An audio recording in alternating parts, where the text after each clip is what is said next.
Welcome to our channel. तो आज का जो हमारा टॉपिक ऑफ डिस्कशन है वो है government's vision to PSBs in the world's top 20 by 2030। जो हमारी सरकार है उसके विजन है कि कम से कम दो पब्लिक सेक्टर बैंक्स जो हैं वो इंडिया की वर्ल्ड टॉप 20 बैंक्स में शामिल हो जाएं। कब तक? 2030 तक। तो ये ऐसा करके हमारी जो सरकार है उसका क्या है, विजन है। तो जो इनसाइट्स फ्रॉम मंथन 2025, मतलब जो मंथन बैठक होती है, मतलब सरकार की मंथन जिसका नाम है, उसमें क्या है, ये बात हुई है कि भाई बैंक्स को क्या करें, कम से कम दो बैंक्स जो हमारी इंडिया की पब्लिक सेक्टर बैंक में काम करती हैं उनको हमें वर्ल्ड की टॉप 20 बैंक में पहुंचाना है 2030 तक। अब नो मर्जर्स, नो मोर मर्जर्स, मतलब पहले जैसे अभी क्या हुआ था कुछ समय पहले कि सरकार ने बहुत सारी बैंक्स को मर्ज कर दिया था अलग अलग बैंक्स में। तो अब वो नहीं किया जाएगा और फोकस ऑन ग्रोथ। अब केवल किस पे फोकस किया जाएगा? बैंक्स के ग्रोथ पे। तो आइए चलिए देखते हैं इसको सब। बैकग्राउंड क्या है, मंथन 2025 में क्या डिसाइड हुआ है। Strategic government initiative for public sector banks, जो पब्लिक सेक्टर बैंक्स हैं हमारी, उनके लिए क्या है, गवर्नमेंट ने एक इनिशिएटिव लिया है रणनीतिक। ऑब्जेक्टिव क्या है उसका कि स्ट्रेंथन पीएसबीज कम्पिटिटिवनेस ग्लोबली, कि जो पब्लिक सेक्टर बैंक्स हैं उनकी जो क्षमता है, प्रतिस्पर्धक क्षमता, वो मतलब compete करने की क्षमता ग्लोबली हो। मतलब अभी वो टॉप 20 में नहीं आती है कोई भी बैंक इंडिया की, जो भी बड़ी बैंक है, कम से कम दो बैंक क्या हो जाए, वो वर्ल्ड में टॉप 20 के अंदर आ जाए। की अनाउंसमेंट क्या है, मुख्य मतलब अनाउंसमेंट इसमें ये है कि नो फर्दर बैंक मर्जर्स, मतलब अब कोई भी बैंक को एक दूसरे बैंक को दूसरी बैंक में मर्ज नहीं किया जाएगा। Road map for organic and sustainable growth, simple सा अभी क्या है, ऑर्गेनिक तरीके से मतलब नॉर्मल तरीके से, और सस्टेनेबल मतलब क्या है कि फ्यूचर को ध्यान में रखते हुए अब बैंक का रोड मैप बनाया गया ताकि उनकी ग्रोथ अच्छी हो सके। करंट पीएसबी लैंडस्केप, अभी करंट में पब्लिक सेक्टर बैंक का क्या मतलब अभी तक है, जो लेखा जोखा है वो देखते हैं। तो यहाँ पे जो इंडिया में 12 पब्लिक सेक्टर बैंक्स हैं आफ्टर पास्ट मर्जर्स, मतलब जो पीछे प्रीवियसली मतलब बहुत सारी बैंक्स को, एक बैंक को दूसरी बैंक में मर्ज किया गया था, उसके बाद अभी भी कितनी पब्लिक सेक्टर बैंक्स हैं? 12। 12 मेजर बैंक्स हैं जो पब्लिक सेक्टर बैंक्स हैं। Stronger balance sheet post consolidation, इनकी जो बैलेंस शीट है वो कैसी है, स्ट्रॉन्गर है। पोस्ट कंसोलिडेशन मतलब वही 2013 तक से 2017 से 20 तक के बीच में जो मर्जिंग वगैरह हुआ है उसके बाद। स्ट्रॉन्ग बैलेंस शीट का मतलब भी ये होता है कि सिंपल सा कि इनकी जो कर्ज देने की क्षमता है, या फिर मतलब संपत्ति इनके पास है, या निवेश करवाने की कहीं पे करने की क्षमता है, वो बहुत अच्छी है। तो स्ट्रॉन्ग बैलेंस शीट का मतलब क्या है, वो बैंक जिसके पास बहुत सारा पैसा हो, कहीं निवेश कर सकती है या सिंपल सा किसी को कर्ज दे सकती है। मेजर जो प्लेयर्स हैं उसके, मतलब मेजर जो बैंक है इसमें वो कौन सी है, एसबीआई है, state bank of India, PNB मतलब पंजाब नेशनल बैंक, बीओबी मतलब बैंक ऑफ बड़ौदा, फिर कैनरा बैंक और यूनियन बैंक। ये क्या है, मेजर बैंक्स हैं, बड़ी सबसे बड़ी बैंक है, top 5। Improved profitability and reduced NPS in recent years, इन्होंने मतलब प्रॉफिट कमा के दिया है, और नॉन परफॉर्मिंग जो एसेट्स हैं मतलब उनमें कमी आई है। मतलब सिंपल सा इनके पास जो भी है कर्ज, पहला पहला पुराना कर्ज अब इनके पास नहीं बचा एक तरीके। Non profitable, non performing assets का मतलब होता है जो कोई भी पिछला कोई कर्ज वगैरह है जिससे कोई फायदा नहीं हो रहा है, तो वो अब इनके पास। ग्लोबल बेंचमार्क, क्या मतलब ग्लोबल बेंचमार्क में देखते हैं कि जो वर्ल्ड की टॉप 20 बैंक है उनमें कौन कौन सी हैं वो देखते हैं। जो अभी मतलब करंट में जो इंडिया की तो वैसे भी नहीं है, जो वर्ल्ड में दूसरे देश हैं उनकी किसकी किसकी है। तो वर्ल्ड टॉप 20 बैंक्स में चाइना की बैंक है जैसे आईसीबीसी, जिसको हम लोग बोलते हैं industrial and commercial bank of China, industrial and commercial bank of China.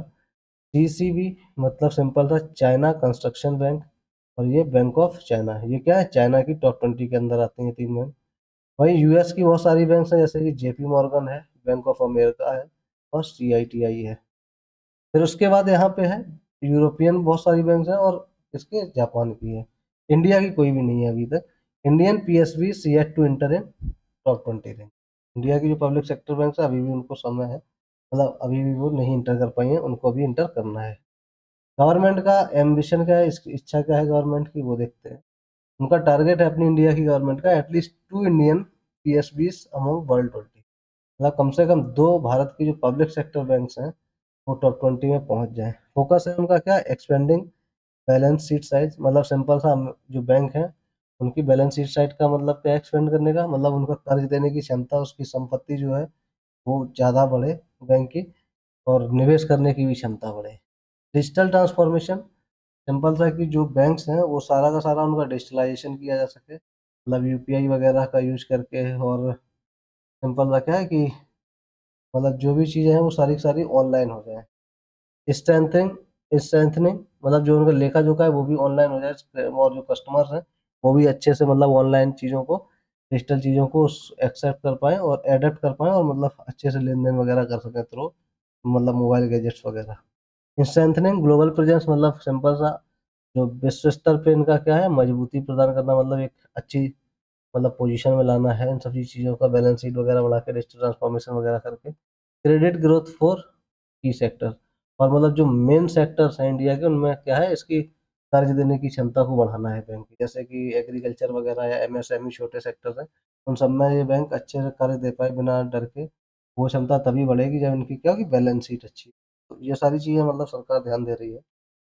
No more mergers, मतलब अब जो नई अब बैंकें जो हैं अब जितनी हैं उतनी बनी रहेंगी, अब ज़्यादा मतलब एक दूसरे बैंक को एक दूसरे मर्ज में दूसरे बैंक में मर्ज नहीं किया जाएगा। वही लगा government clarifies mergers not the growth state, मतलब अगर मर्ज करने से क्या एक तरीके से ग्रोथ नहीं हो रही है, तो ऐसा नहीं है कि मर्ज करने से कुछ ज़्यादा अच्छे परिणाम आ रहे हैं। Fast merger achieved stability and scale, जो पुराने मतलब प्रीवियस में जो भी मर्जिंग की गई बैंक की, अभी क्या है वो यहाँ पे स्टेबल हो गई है वो मर्जिंग, अब प्रॉब्लम्स नहीं रही हैं उसकी वजह से जो भी प्रॉब्लम्स आई थी। Now shift to organic growth, profitability and efficiency, अब यहाँ पे है कि उसकी नेचुरल ग्रोथ हो सबकी, और प्रॉफिट कमा के दें, और एफिशिएंसी मतलब हर तरीके से सक्षम हो जाए। Emphasis on capital infusion, governance and technology, simple सा बात है यहाँ पे कैपिटल इन्फ्यूजन हो, मतलब यहाँ पे सिंपल क्या होगा कि जो कैपिटल इन्फ्यूजन मतलब है कि अलग अलग क्षेत्रों में वो पैसे दे सके गवर्नमेंट, क्योंकि गवर्नमेंट के पास अगर जब पैसा होगा तब वो क्या होगी अलग अलग सेक्टर्स में निवेश कर पाएगी। गवर्नेंस अच्छा हो मतलब उसको मैनेज अच्छे से किया जाए, और टेक्नोलॉजी वगैरह पे क्या हो अच्छे से वो अडॉप्ट कर पाए सारी बैंक। वही स्ट्रेटजीज फॉर ग्रोथ क्या है कि कैसे ग्रोथ करेंगे, उनकी स्ट्रेटजी क्या है बैंक की ग्रोथ के लिए। Digitisation and fintech partnerships, simple सा बात है कि डिजिटलाइजेशन करेंगे, ये डिजिटाइजेशन करेंगे मतलब डिजिटल बनाएंगे सारी बैंक को, और फिनटेक पार्टनरशिप होगी। फिनटेक का मतलब होता है यहाँ पे फाइनेंस एंड टेक्नोलॉजी, कहने का मतलब ये है कि जो टेक्नोलॉजी का यूज करके मतलब बैंकिंग का सही से इस्तेमाल, जैसे कि यूपीआई वगैरह जो होते हैं या जो भी एप्स वगैरह हैं वो क्या है तरीके से फिनटेक बोलेंगे उनको। यूपीआई वगैरह जो बैंक्स का मतलब क्रेडिट मतलब ट्रांजेक्शन वगैरह करने के लिए यूज होते हैं। Boost in retail and corporate lending, मतलब सिंपल सा बात है कारपोरेट वगैरह में ये हेल्प करेंगे, रिटेल वगैरह में बैंक उसमें मतलब अच्छा सा उछाल भी आएगा। International expansion of Indian PSB, international expansion मतलब है विदेशों में भी इंडियन जो बैंक हैं पब्लिक सेक्टर बैंक है उनको क्या करेंगे ओपन करने की सोच अलग अलग देशों में। Strengthening risk management and capital adequacy, simple सा रिस्क मैनेजमेंट का मतलब ये है जब उतार चढ़ाव अगर आ रहा है मार्केट में तो वो सारी चीज़ें क्या हो जाए वहाँ मैनेज करने की क्षमता आ जाए बैंक में। और कैपिटल एडिक्वेसी मतलब चीज़ें जो है सीट्स हैं उनके पास पर्याप्त मात्रा में हो। Focus on customer experience and financial inclusion, मतलब कस्टमर का एक्सपीरियंस वगैरह क्या हो अच्छे से हो, और लेन देन भी क्या रहे एकदम सही रहे। चैलेंजेस क्या है अब इसके लिए आगे देखते हैं वो चैलेंजेस एड में। Global economic volatility and rising interest rate, simple बात है जो मार्केट होता है वैश्विक वो कैसा होता है, उसकी जो अर्थव्यवस्था होती है जो इकोनॉमी होती है वो क्या होती है हमेशा उतार से चढ़ाव भरी रहती है, उतार चढ़ाव भरी रहती है, कभी स्टेबल नहीं होती। तो वहाँ पे बैंक कैसे मैनेज करेगी, मतलब कहीं पे क्रिटिकल टाइम्स आएंगे तो क्या वहाँ पे सर्वाइव करने की उसके पास क्षमता होनी चाहिए, कैसे करेगी वो सबसे बड़ा चैलेंज है। और इंटरेस्ट रेट जो बढ़ रहे हैं उसको मतलब कंट्रोल करना भी क्या एक चैलेंज है। Competition from private sector and global banks, private sector जो बैंक है उनसे कंपटीशन मिलेगी इन बैंक को, और प्लस ग्लोबल बैंक जो मतलब अगर वैश्विक स्तर पे जब ये ओपन करेंगे तो क्या होगा वैश्विक स्तर पे अदर देशों की जो बैंक होगी उनसे टक्कर मिलेगी, उनसे कैसे मतलब कम्पीट करेंगी वो सारा चैलेंज है। Cyber security risk in digital banking, cyber security क्योंकि सारा कुछ डिजिटलाइजेशन में हो गया, डिजिटाइजेशन हो गया, साइबर अटैक्स का खतरा है, उनको कैसे मैनेज करना है। मैनेजिंग नॉन परफॉर्मिंग एसेट्स मतलब NPS while chasing aggressive growth, मतलब जो कर्ज वगैरह है पुराने उनको भी मैनेज करना है, वैसे तो नहीं है लेकिन अगर हो जाएंगे तो फिर उनको कैसे मैनेज करना है और आगे ग्रोथ भी कैसे करना है वो सबसे बड़ा चैलेंज है। और need for skilled workforce and innovation, सब सिंपल सा स्किल जो इनकी बैंकिंग सेक्टर में अच्छा काम कर पाए, ऐसे मतलब स्किल्ड वर्कर्स की जरूरत है, वर्कफोर्स की जरूरत है, और जो इनोवेट से तरीके से बैंक को चला पाए। मतलब जब इनोवेटिव होगी, नए नए मतलब वो मतलब निवेश करेगी सही से, और सही से मतलब यूटिलाइज वगैरह कर पाएगी अपना पूरे कोलेटरल वगैरह को, तो तभी क्या होगी, बैंक अच्छे से काम कर पाएगी। एक्सपेक्टेड बेनिफिट्स क्या है, मतलब अगर ये सारी चीजें हो जाएंगी तो बैंक को बेनिफिट क्या होगा इंडियन बैंक्स को, कि Indian strong Indian presence in global finance. मतलब अगर ये इंडियन बैंक अगर टॉप 20 में पहुंचा लेते हैं तो क्या है, फिर एक तरीके से वर्ल्ड में इंडिया की प्रेजेंस होगी बैंक में के सेक्टर में, फाइनेंस के सेक्टर में। Enhanced investors confidence in PSB, public sector banks. मतलब जो इंडिया की पब्लिक सेक्टर बैंक्स है उसमें फिर क्या होगा, इन्वेस्टर्स का जो निवेशक है, जो व्यापार है करने वाले लोग हैं, उनका भरोसा बढ़ेगा, और वो यहाँ पे फिर इनके इनसे साथ में क्या करेंगे, बिजनेस इनकी हेल्प से करेंगे, और इनको फायदा होगा बैंक को। Greater credit flow to Indian industry, जो इंडियन इंडस्ट्री है उनको मतलब ज़्यादा ये लोग क्या कर पाएंगे, जो बैंक को फायदा होगा, तो ये मतलब इंडियन इंडस्ट्री है उनको मतलब अपना ये उधार वगैरह दे पाएंगे, जिससे वो फिर पैसा कमा के फिर उसका क्या करें, मतलब प्रॉफिट इसको भी देंगी बैंक को। Boost to India's vision of becoming a 5 trillion economy, और ऐसे ही क्या होगा, इंडिया की जो विजन है कि हम 5 ट्रिलियन इकोनॉमी बनेंगे, उसको बढ़ावा मिलेगा।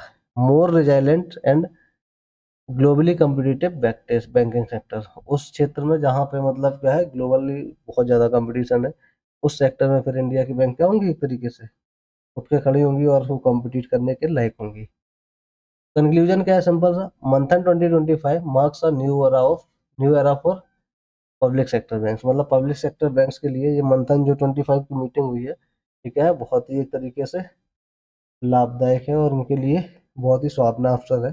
फोकस जो जिस पे किया गया है, ऑर्गेनिक ग्रोथ मतलब नेचुरल ग्रोथ हो, इनोवेशन हो, और ग्लोबल स्केल पे मतलब विदेशों में, विदेशी स्तर पर मतलब वैश्विक स्तर पे मतलब तरीके से क्या हो, उनका ग्रोथ हो, विदेश में भी टॉप 20 में पहुंच जाए, मतलब पूरे वर्ल्ड में कोई दो बैंक कम से कम। India aims to showcase PSBs as world class institution. Simple बात है, इंडिया चाहता है कि इनकी भी जो बैंक है वो वर्ल्ड क्लास तरीके की बने, मतलब वर्ल्ड में लेवल की अच्छी मतलब सुविधा देने वाली और प्रॉफिट देने वाली बने। विजन क्या है, to PSBs in world top 20, symbol of financial strength and global recognition. मतलब सिंपल सा इंडिया का जो मेन विजन है कि हम कम से कम दो बैंक को, पब्लिक सेक्टर बैंक को टॉप 20 में ले जाएंगे, जो हमारी फाइनेंशियल स्ट्रेंथ को दर्शाएगा, हमारे मतलब एक तरीके से पैसे का रुतबा दिखाएगा, पैसे की जो मतलब पोजीशन है, मजबूती है, उसको शो करेगा, और ग्लोबल रिकॉग्निशन, और मतलब वैश्विक स्तर पे क्या मिलेगी, उससे पहचान मिलेगी इंडियन बैंक्स को, और इंडिया का क्या बनेगा, दबदबा। यही था यहाँ पे हमारा लेक्चर, और ऐसे ही इंफॉर्मेटिव और हमारे एग्जाम के लिए जरूरी लेक्चर्स के लिए बने रहिए हमारे साथ, और तब तक के लिए धन्यवाद। और चैनल को लाइक कीजिए, शेयर कीजिए, और सब्सक्राइब।